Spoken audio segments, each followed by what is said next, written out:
జై చెప్తే వదిలిపెడతానన్నారు. కానీ చంద్రయ్య ఏం చెప్పాడు?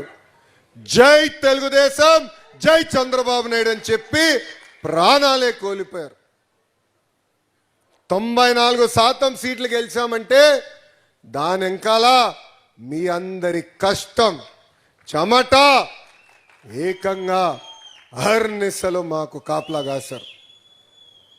వాస్తవంగా వేదిక పైన మేము అందరం అదృష్టవంతులం.